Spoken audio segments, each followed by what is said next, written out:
I can recall a time, Chris, when you thought that all he wanted to do was surpass Michael Jordan and get to 7, and that would be it. He got to 7, and that's not it. I think if he gets to 8 this year, that's still not it. If he somehow gets to 9 next year, that's still not it. What is driving Tom Brady at this point?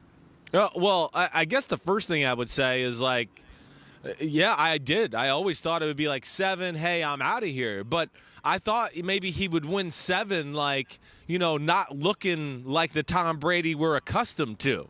But the crazy thing is, and we've said this a few times over the last month, I mean, I swear, he throws the ball better now than he did in 2013 and 2012.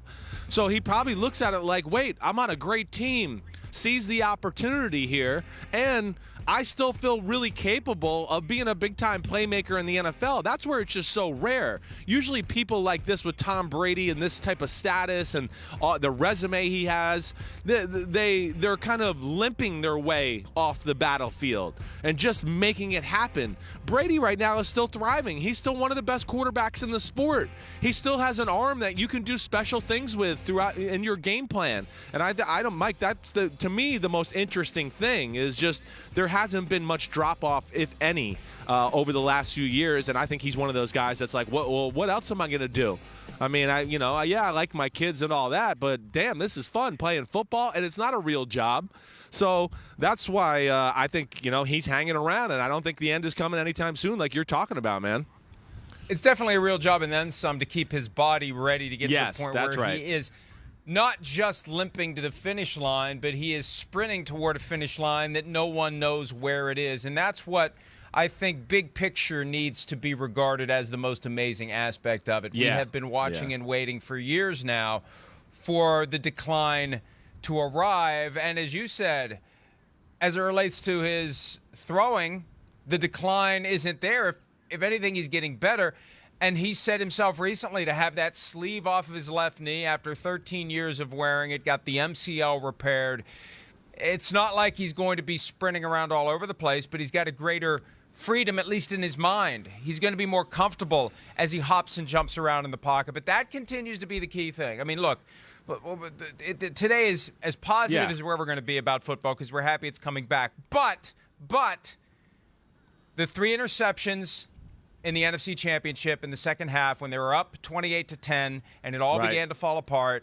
The self-preservation that causes him to throw it up for grabs from time to time, that is the one thing that we need to continue to keep watching for because that is the one thing that he has done. And if taking that sleeve off of his knee, if getting that MCL repaired allows him to not put himself in that spot, then he really doesn't have any weaknesses.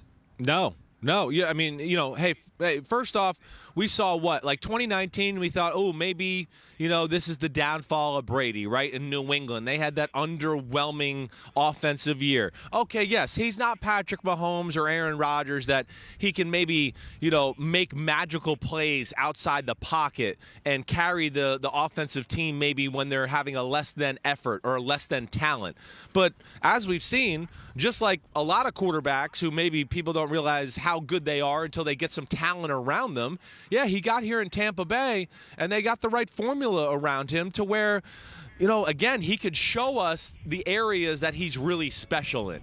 And we know he's really special in being clutch, making decisions, and again, Mike, I will always argue this. This is one of the greatest throwers in the history of football. Yeah, it's not Brett Favre or Dan Marino lasers, but he's that next group down. He can still throw at 70-plus yards in the air. They're not calling an offense to manage like, well, Brady can't make this throw. Their only issue is exactly what you said, Mike. Protect the guy. When he's protected, he can still carve you up. And I think, you talk about the knee sleeve and the healthiness there. The formula they found at the end of last year where let's protect him, run the ball, and when we got one-on-one matchups, he'll throw strikes, and our receivers will win those one-on-one matchups. And then, Mike, I think the other thing that goes into the protection of himself this year, and to your point, is the mastery of the offense. That's what's going to be even protect him more. Last year, I'm sure there was plays where blitzes came and things caught him off guard a little bit, and he wasn't sure, like, wait, where do I go with the ball? What do I do? He will be in that next level, that next phase of the offense this year to where he's going to know where to get the ball out quickly out of his hands in certain formations where maybe he wasn't as comfortable last year. You hear everybody talk about his growth of his offense, and that's what's scary. He's just going to be more comfortable, and they're, like Mike Evans said, light years ahead of where they were last year offensively. The only potential flaw, those damn single-digit jerseys worn by linebackers and defensive backs. Other than that, it could be perfection. And perfection is something that has eluded Tom Brady. We thought he was going to finish a 19-0 season 14 years ago. The stunning loss to the Giants in the Super Bowl kept that from happening.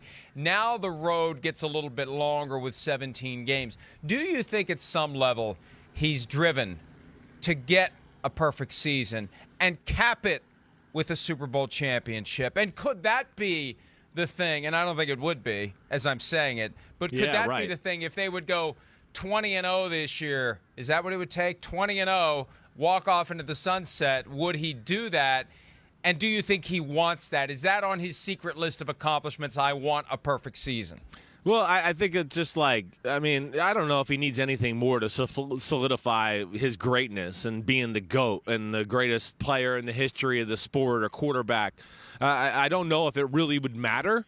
You know, it'd be. I'm sure he's the type of guy that, again, like we've heard Mahomes say, they expect to win every game. You know, he's not going to get too far ahead of himself and think about, oh, we might be 10-0 in week 11 and wow, we could have a chance. But I do. I think everything drives the guy. That's why he's so special. I mean, he's competing with himself as far as many calories he's eaten during the day. I mean, he is that perfect type of psycho that you need to be a franchise quarterback. And I say that respectfully. Even if he went 20-0, Mike, and he plays good football, I don't think he's like, my opinions change. I don't think he's walking off into the sunset. Yeah, I think he's going to be like, wait, I'm still good. Why do I got to quit? This is fun. My family's enjoying it, other than Giselle trying to talk me out of it after every time I win the Super Bowl. But everything else is really positives, and I just don't imagine that happening. What more do you have to prove? The question she posed to him after he won Super Bowl number 7. And more. The answer is more. What more do you want? I want it all. I want everything. Hi, I'm Mike Tirico, and thanks for watching. Make sure to hit subscribe for the latest news and highlights from NBC Sports.